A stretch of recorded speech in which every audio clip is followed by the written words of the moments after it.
Okay, and this past weekend in college football was not pretty for the top 25, especially for Oklahoma, who blew a lead against Kansas State. Spencer Rattler, playing how no one expected him. I mean, he played good except for those 3 interceptions. I mean, he went at 30 for 41, 387, 4 touchdowns. But he had 3 interceptions. I mean, that's... Yeah, well, I still think Spencer Rattler could be an upgrade from Jalen Hurts, but he definitely didn't showcase that big of an upgrade. I mean, he had a great game. He just couldn't get over those bad interceptions, especially towards the end of the game when they lost the game in his honor. Bad throw, off target, man was wide open. He overthrows it, guy gets a pick, wins the game. 3 interceptions, though. I think he really needs to clean that up. 30 for 41. It's not bad. 70 QBR. He could definitely improve that. He was outplayed by the guy on the other side who had 18 for 25, 334 yards, 1 touchdown, 83.2 QBR. Definitely think Oklahoma definitely hasn't fixed the defense the way they should have been attempting to do ever since that loss to Georgia. It's kind of getting sad at this point. Yeah, I mean, Big 12 don't have defense, really. I mean, to be fair, for the Big 12, this is kind of a low-scoring game, which, leads into our next game, which wasn't low-scoring for one side, which was Mississippi State, put up 44 on LSU. KJ Costello, he proved himself at Stanford. I feel like he was a pretty good quarterback in my eyes in Stanford. And, he moved to Mississippi State. I don't know what Mike Leach said to him to make him want to go to Mississippi State of all schools after going to Stanford.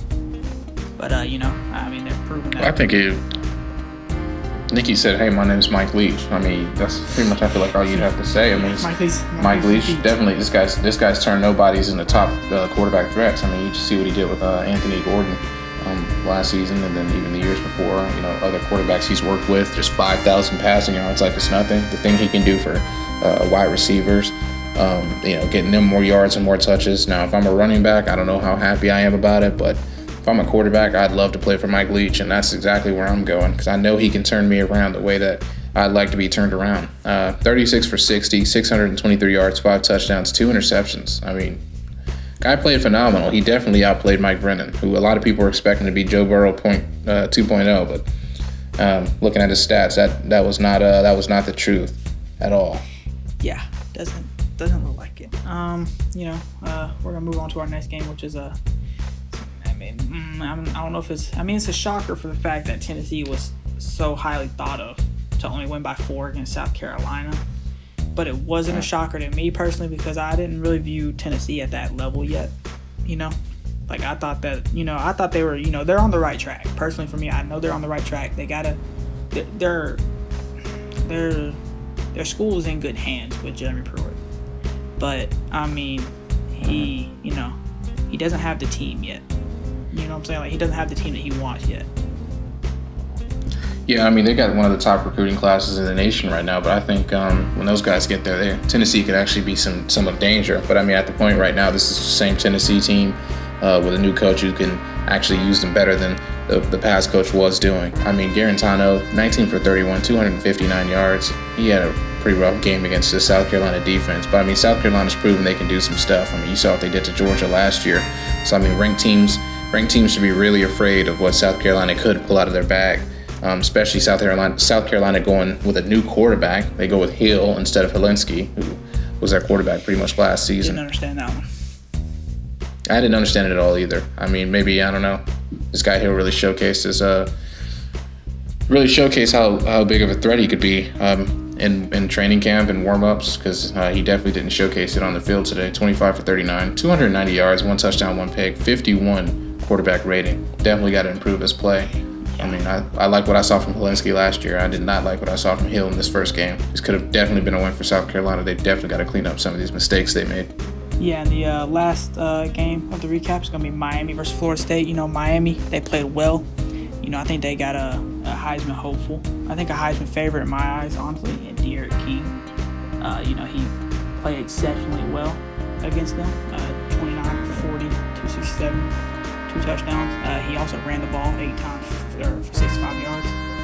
So, I mean, personally, he's one of my favorites for the Heisman. You know, everybody knew he was a good kid, good player at Houston. You know, Houston, they used to be upset city. You know, they upset Oklahoma. They were a really good team under him. And, you know, I mean, they didn't upset Oklahoma under him, but, you know, he was in a good program that, you know, upset a lot of teams. But, yeah, I think Miami, you know, they got the right guy for quarterback. And the U, they might be back. It's big Mike. Yeah, well, I agree with you with saying Miami's back. They finally got them a good quarterback after struggling for so long with, Tate Martell sitting on the bench and him not really showcasing any skill at all. But I think I like what you say about this Miami team. These guys came up with a great defense. They started their season off with a good win against UAB, struggled against Louisville, but they managed to pull it out. And now here they are just absolutely dominating. One of the laughing stocks of the league in Florida State. 52-10, 42-point margin victory. And, you know, Blackman 16 for 26, 120 yards. Miami looking like they got a pretty nice defense here, or is Florida State just that bad? Who knows? But I have to disagree with your statement on that Heisman favorite. I do not see King as a Heisman favorite. I mean, when you're looking at a Heisman favorite right now, I'm thinking Trask. But, you know, I don't think he's done enough to put his name in a Heisman list right now, especially through 3 games. I mean, dropping numbers like 29 for 40, 267 yards. He's definitely got to improve those numbers if he wants to win a Heisman. Right now, I don't think he has it. Next, we're going to preview next week. You know, we got 3:30 Eastern Time. You got Texas A&M versus Bama. Almost a top 10 matchup. Texas A&M being at 13, Alabama being at 2. Players to watch this game. You got Kellen Mond. Guess see if he can bounce back after a horrible last week. You got Jalen Waddle and Mac Jones. See if they can keep that momentum up from the first half of last game. Obviously, because they sat out the second half. But, I mean, it's kind of obvious. Alabama's a 16.5-point favorite for a reason. I feel like Alabama, they just, I mean, it could be 35-0, 42-0 easily, I feel like. I don't know. I may be talking crazy to some people, but I have a feeling it could be like that. Yeah, well, I like how you mentioned those players to watch. I'm looking at Kellen Mond. I don't think you need to really watch Kellen Mond at all. I mean, this guy's a struggling quarterback. He definitely needs to work on his play a bit. Well, I mean, Week 1 of the season, you could expect him to get better. But, I mean, I just don't like what I've seen from Texas A&M so far in this season. These guys have been struggling early on here. I mean, but the SEC's just started their game, so I would expect that. But, I mean, against Vanderbilt, man, you can't put up quarterback numbers like 17 for 28, 189 yards. It's just not a good showing at all. I mean, you spent most of the game 17-5. They scored early in the third quarter, and they kicked the field goal. I mean, I would expect way better stats against a team like that. Vanderbilt, who is probably the worst team in the SEC East now. Texas A&M just didn't look like the 12th-ranked team out there at all. And I think Alabama's really going to put a whooping on them. Definitely 25+. 25+? Okay. Next game, 7:30 Eastern Time. It's number 18 Oklahoma, unranked Iowa State. Both of them coming off upsets. One in Week 1, one last week. You know, Oklahoma lost to Kansas State. They dropped down to 18. Iowa State lost to Louisiana Lafayette. Dropped completely out the rankings. Oklahoma's 6.5-point favorite. I feel like Oklahoma would win by a lot more than 6.5. I mean, I feel like their offense is just too good, and that leads me to my next point, the players to watch. I feel like for Iowa State, it's Brock Purdy. Obviously, I mean, he's their only really player that you can really watch on their team. And then for Oklahoma, I feel like the player to watch, or I guess in this case you can say players, is their defense. I mean, after what they just let happen to them, I mean, can their defense bounce back and hold Iowa State? Honestly, they should be able to hold them under 14 points, in my opinion. Well, I mean, against this Iowa State offense that they have, I mean, I think that's going to be pretty tough for Oklahoma to do. I mean, beating Oklahoma is simple. Can you outscore them? Can Iowa State outscore Oklahoma? I don't think so. I don't think the line is correct. I mean, 6.5 points. I think that's crap, honestly. I'm thinking Oklahoma wins this one by 21+. That's just in my eyes. I would say so. Okay, we're going to give you our game of the week. It starts at 7:30 Eastern Time. It's in Athens, Georgia. Auburn. I feel like this is the only real game you can put as game of the week. You got the Deep South's oldest rivalry. Yeah. Number 4, Georgia. In November for the and it's the first time it hasn't been played in November, I think it is. Since like the 1990s. 14 something. I can't even remember the date or the year. But players to watch. I feel like you got to watch. There's 3 of them. I feel like you got to. I say 4. Seth Williams and Bo Nix for Auburn. See if they can keep that connection that they had, I guess you could say. And then I feel like for Georgia, you got to watch the offensive line and their quarterback play. I mean, JT Daniels is cleared to play. So obviously, in my opinion, you roll out with Stetson Bennett. And then if he does good, you obviously keep him in. If not, you could put JT Daniels in, but I don't know, because JT Daniels was such a highly rated recruit. He was so high thought of, and then he went to college and injury plagued him. So I don't really know how he plays. But Stetson Bennett had a lot of momentum leaving last game. I don't think he's the answer, but I think he's all Georgia gats right now. Georgia is only a 6.5-point favorite. I can see why. They don't have a high-powered offense, but they have a high-powered defense.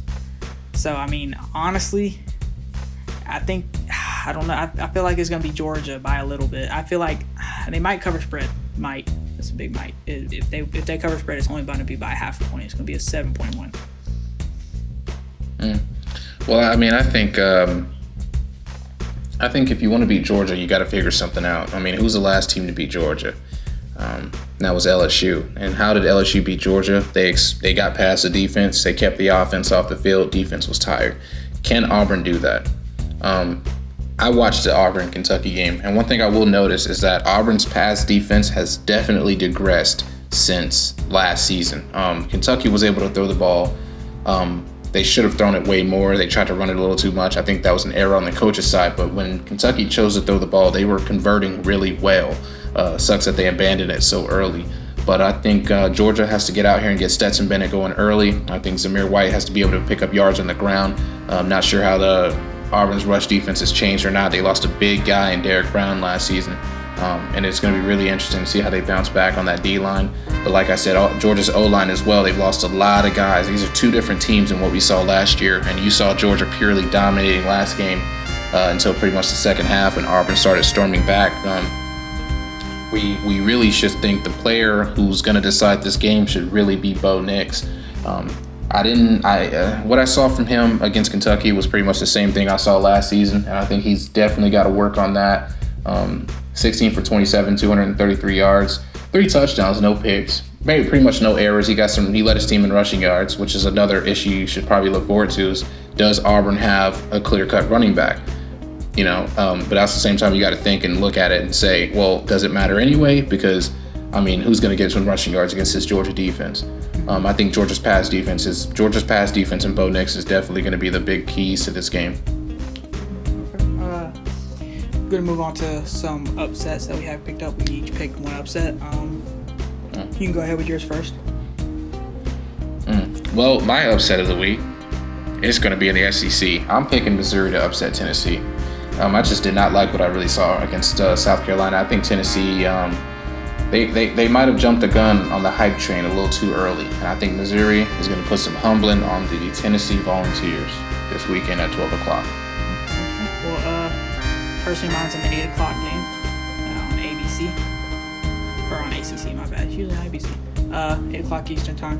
Clemson Tigers, Virginia. I feel like if there's one team that could be upset right in this week, it's going to be Clemson. I feel like Virginia is the only team I can see that really would put a big upset on somebody right now in this week.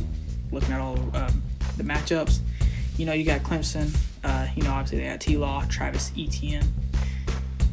But I don't know. I feel like Virginia, I don't know. They just got that. It's just that gut feeling thing. I had the gut feeling whenever Lamar was in Louisville.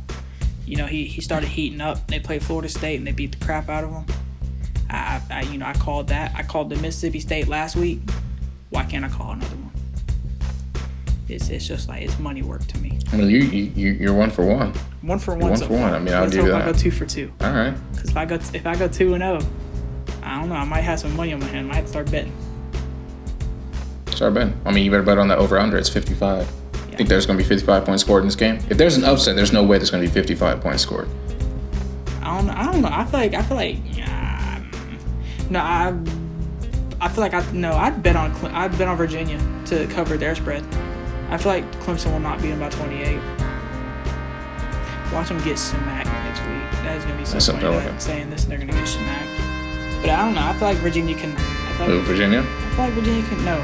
Well, yeah. I feel like, if I'm saying all this and then Virginia gets smacked, I feel like it'd be funny. But, I feel like Virginia can cover this. That's probably going to happen. I'm going to be real with you. I mean, Virginia over Clemson? Over Clemson.